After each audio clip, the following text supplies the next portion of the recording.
one of the easiest ways to fall into autopilot is when we numb ourselves in response to stressful or anxious situations. Let's talk about what we can do.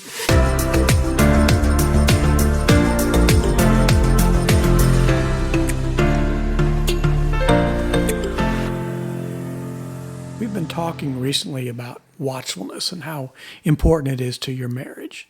And that basically means developing habits to keep your marriage off of autopilot.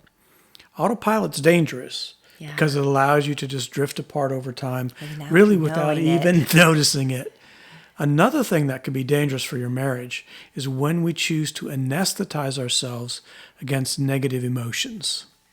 That's exactly right. It's so easy to use numbing against all our negative emotions. I do that. Everybody does it. It's natural. But the problem with numbing is you can't selectively numb. So you can't, I'm just not going to enter in or feel that emotions. I'm not going to go there with the bad things. You're also not going there with the good things. Yeah, the difficult things. If you're numbing those things, you're also numbing joy, love, connection, pleasure, creativity, so many things. And I get it. Sometimes we just don't want to feel. But without those feelings, it's really difficult to connect. Yeah, and when you stuff things down or try to power through and you go to numbing, it's impossible to have a real meaningful connection. Yes, it's so true. It really hurts your marriage. So true. So there's a lot of things that we use to anesthetize. We're not going to talk about all of them, but a couple of examples.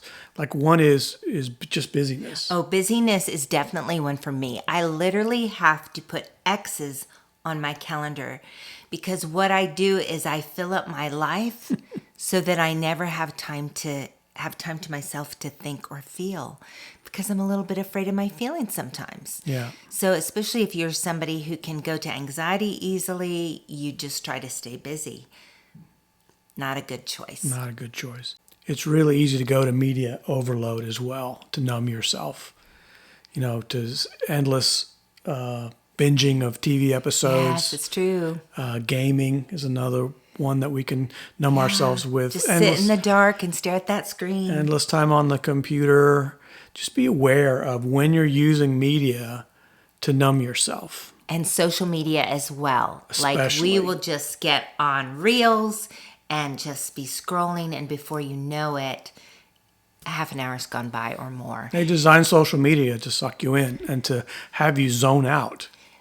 But we're trying to zone out, and people medicate with other things as well. Of course, we know with different substances, but even consumerism, like shop till you drop. Mm-hmm. Somehow we feel like if we buy new things, we'll feel better about ourselves. We'll feel better about our life. We're just trying not to face our bad feelings.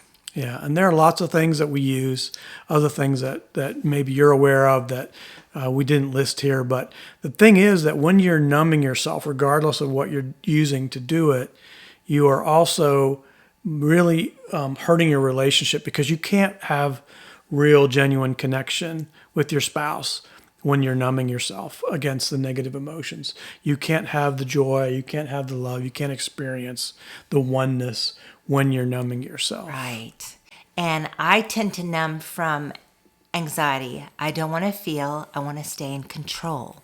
But when I'm in that place, then it's almost like a wall goes up between Scott and myself, because if I'm trying to numb my emotions, I'm actually holding myself back.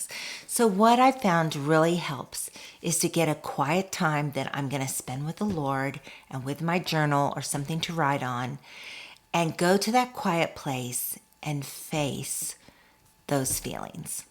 Because honestly, if I do that with Jesus, the feelings are not as overwhelming. Like I still may cry, I still may get angry, whatever.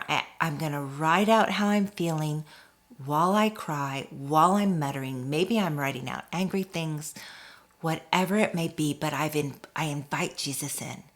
And I say, Jesus, this is where I am. this is where I am. And he meets you there. And he meets me there. He tabernacles with us. He wants to tell you how he feels about those things. And I feel so much lighter when that happens. Yeah. And then I find that I can be vulnerable with Scott. First, I'm vulnerable with Jesus. Then I can be vulnerable with Scott. And I'm no longer stuck in that numbing place. So this week, when you're feeling that tendency to numb, whatever it might be, take some steps to process that emotion with the Lord, whether it be journaling, prayer, going for a walk with Jesus, Talking whatever to a it might counselor, be. whatever it might process through that emotion, get it out, and then you're free to connect with your spouse. If this video has been helpful to you, we hope you'll like it and share it with your friends, and subscribe to our channel and click the notification bell so you can come with us on this journey into deeper intimacy.